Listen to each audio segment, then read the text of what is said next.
And one thing that's very hard is learning to grieve the fantasy. And this is one of the traps that many people fall into with long distance relationships, because when you're in a long distance relationship, it is very easy to build a fantasy. So you've just got some text messages and our brain fills in a lot of those gaps.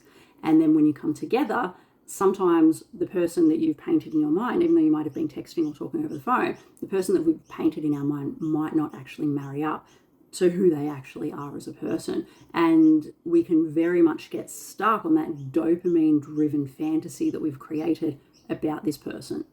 And like I said, we've got that cognitive dissonance playing out. We've got that lovable, kind person that you probably fell in love with, plus the person who was quite emotionally unhealthy. And so I think at this point, one of the biggest things to focus on is a little bit of that internal work. And it might be reaching out to a therapist or a counselor or someone that might be able to help guide you through that process.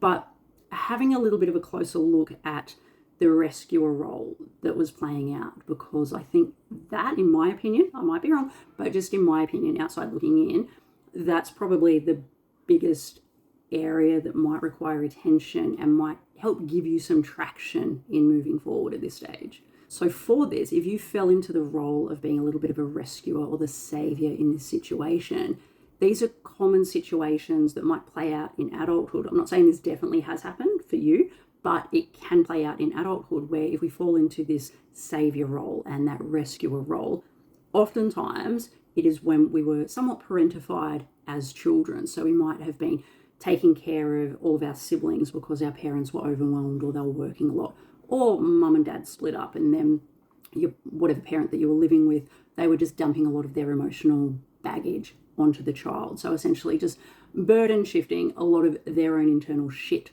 onto the child. And so as a child, many can kind of learn that love is essentially an act of service. So they give and give and give and give, and that's often what will give them that positive feedback from their parents. And so it builds that I've got to give to get love. And so as adults, you can often find yourself gravitating towards the projects, not the partners. And that in itself creates an unhealthy relationship dynamic because it's not equal, because one is taking on that caretaker role.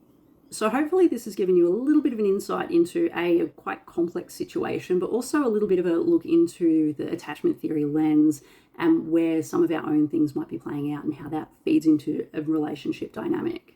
So if you've resonated with this, drop a like or a comment, and I'll catch you in the next one.